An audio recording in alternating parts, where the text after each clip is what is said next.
Big பாஸ்ல 7 சீசனை தரமாக சம்பவம் பண்ணி நடத்தினவர் தான் நம்ம ஆண்டவர். 7வது சீசனில் பயங்கரமான சம்பவம் பண்ணாப்புல. ரெட் கார்டு கொடுத்து பிரதீப்பை வெளியில் அனுப்புனதாக இருக்கட்டும், பயங்கரமாக பேச ஆரம்பித்ததாக இருக்கட்டும். என்னடா இது ஆண்டவர் இப்படி பண்ணுறாப்புல அப்படிங்கிற மாதிரி தோணுச்சு.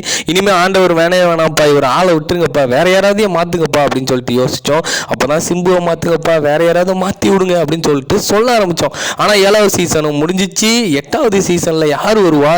சிம்பு வருவார? ஒரு வேளை ஆண்டவர் வேற படத்தில் பயங்கரமாக பிஸியாக இருக்காப்புல, அவருக்கு வேற வயசாயிடுச்சு, இனிமே வேற யாராவது மாத்துங்கப்பா அப்படின்னு சொல்லிட்டு எல்லாருமே சொல்ல ஆரம்பிச்சாங்க.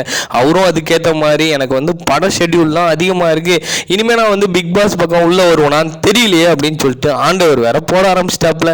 என்னப்பா ஆண்டவர் வரலன்னா விஜய் சேதுபதி வருவாரோ அப்படின்னு சொல்லிட்டு எல்லாரும் பேச ஆரம்பிச்சாங்க. ஆண்டவருக்கு பதிலா அப்படின்னு சொல்லிட்டு பார்த்தோம்னா சிம்புவா இருக்கலாம், இல்லைன்னா விஜய் சேதுபதியா இருக்கலாம்ப்பா. இவங்க தான் கொஞ்சம் நியாயமா நடந்துப்பாங்க. எஸ்டிஆர் ஓகே, இல்லைன்னா நம்மளுக்கு விஜய் சேதுபதி ஓகே அப்படின்னு சொன்னவங்க ஒரு சிலர் என்ன பண்ணாங்க அப்படின்னா, நம்மளுக்கு சூர்யா வந்தா கூட ஓகே தான், சூர்யா பரவாயில்ல, சூர்யா கூட கொஞ்சம் நியாயமாக தான் நடந்து பார்ப்பேன் அப்படின்னு அள்ளி விட ஆரம்பிச்சிட்டாங்க. ஸோ யாரா வரப்போறா? சிம்புவா, சூர்யாவா, விஜய் சேதுபதியா, ஒருவேளை நம்ம ஆண்டவரே வந்துருவாரா அப்படின்னு சொல்லிட்டு பார்க்கும்போது ஒரு சிலர் என்ன பண்ணாங்க அப்படின்னா, என்னப்பா லேடிஸ்லாம் இருக்காங்க, அவங்களாம் ஹோஸ்ட் பண்ணக்கூடாதான், நதியாவை வச்சு விடலாம், இல்லைன்னா நீலாம்பரி அவங்கள வச்சு விடலாம் அப்படின்னு சொல்லிட்டு சொல்ல ஆரம்பிச்சாங்க. என்னடா இது நதியா நீலாம்பரி அப்படின்னு சொல்லிட்டு லிஸ்ட் ரொம்ப பெருசா போகுதே அப்படின்னு சொல்லிட்டு பார்த்தீங்க அப்படின்னா, ஆண்டவரே யாரை ரெக்கமெண்ட் பண்ணியிருக்காராம் அப்படின்னு சொல்லிட்டு பார்த்தீங்கன்னா, நம்ம சிவகார்த்திகேயனை தான் ரெக்கமெண்ட் பண்ணியிருக்காராம்.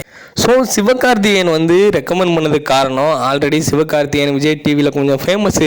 ஸோ இதை பண்ணால் அவருக்கு இன்னும் ஃப்ரேம் கிடைக்கும், ஸோ சிவகார்த்திகேயனே இதை வந்தால் நல்லாயிருக்கும் அப்படின்னு சொல்லிட்டு ஆண்டவர் ரெக்கமெண்ட் பண்ணியிருக்காப்பலாம். ஸோ உங்களுக்கு யார் வந்தால் நல்லாயிருக்கும் அப்படிங்கிற மாதிரி தோணுது அப்படின்னு சொல்லிட்டு கமெண்ட் பண்ணுங்கள்.